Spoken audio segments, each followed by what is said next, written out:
നിഷ്കളങ്കനായ ഉണ്ണി മുകുന്ദന്റെ graph താഴ്ന്നുകൊണ്ടിരിക്കുന്നു. ഏറെ ആരാധകരുള്ള യുവനടനായിരുന്നു ഉണ്ണി മുകുന്ദൻ. നിഷ്കളങ്കമായ ചിരിയും നെറ്റിയിലെ ചന്ദനക്കുറിയും വെള്ളമുണ്ടും ഉടുത്തുവരുന്ന ഉണ്ണിയെ കണ്ടാൽ എല്ലാവർക്കും വലിയ പ്രിയമായിരുന്നു. മാളിക മുകളേറുന്ന മന്നന്റെ തോളിൽ മാറാപ്പ് കയറ്റുന്നതും ഭവാൻ എന്ന് പറയുന്നത് പോലെ ഉണ്ണിയും ഇപ്പോൾ മുകളിൽ നിന്ന് താഴേക്ക് കൂപ്പുകുത്തിക്കൊണ്ടിരിക്കുകയാണ്. നേരത്തെ ചെയ്യാമെന്ന് ഏറ്റ എല്ലാ സിനിമകളും റദ്ദു ചെയ്തു. മാർക്കോയിലൂടെ പാൻ ഇന്ത്യൻ നടനായി മാറുമെന്നും എല്ലാവരും കരുതിയതാണ്. പക്ഷേ മാർക്കോ ടീമുമായി അടിച്ചു പിരിഞ്ഞു. വിഷ്ണുമോഹന്റെ സിനിമയായ മേപ്പടിയാൻ എന്ന സിനിമ ഉണ്ണിയുടെ ഗ്രാഫ് ഒന്ന് കൂട്ടിയിരുന്നു. എന്നാൽ ഈ വിഷ്ണുവിന്റെ സുഹൃത്തായ വിപിനെയാണ് ഉണ്ണി തല്ലിയത്. ഇതിന് പിന്നാലെയാണ് ഉണ്ണിക്ക് സിനിമകളൊക്കെയും പോയത്. എന്താല്ലേ, ഉണ്ണിക്കിപ്പോൾ അത്ര നല്ല കാലമൊന്നുമല്ല. അതുപോലെ അമ്മയുടെ ട്രഷറർ സ്ഥാനത്തും ഉണ്ണി മുകുന്ദൻ എത്തി.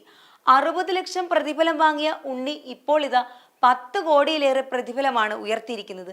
പക്ഷേ അതുകൊണ്ടൊന്നും ഉണ്ണിക്ക് വലിയ പ്രയോജനം ഉണ്ടോയെന്നൊന്നും അറിയില്ല. കാരണം ബ്രൂസ്ലി എന്നൊരു സിനിമ ഉപേക്ഷിച്ചു. 3 വർഷം മുന്നേ ചെയ്ത മിണ്ടിയും പറഞ്ഞും എന്ന സിനിമ ഒന്നും മിണ്ടാതെ പെട്ടിയിൽ തന്നെ ഭദ്രമായിരിക്കുന്നുണ്ട്. നെടുലാൻ, ഗന്ധർവ ജൂനിയർ എന്ന സിനിമകളൊക്കെയും പ്രതിഫല തർക്കത്തെ തുടർന്ന് ഉപേക്ഷിച്ചു. ഗെറ്റ് സെറ്റ് ബേബി എന്ന സിനിമയുടെ പ്രമോഷനിൽ നിന്ന് വിട്ടുനിന്നു. ഇനിയിപ്പോൾ നവംബർ 9 എന്ന സിനിമയാണ് ആകെയുള്ളത്. നവംബർ 9ന്റെ പശ്ചാത്തലത്തിൽ സിനിമ പോസ്റ്റർ ഇറക്കിയതിൽ യാതൊരു അസ്വാഭാവികതയും കാണാതിരിക്കട്ടെ. കാരണം ബാബറി മസ്ജിദ് കേസിലെ അന്തിമ വിധി സുപ്രീം കോടതി പ്രഖ്യാപിച്ചത് നവംബർ 9നാണല്ലോ.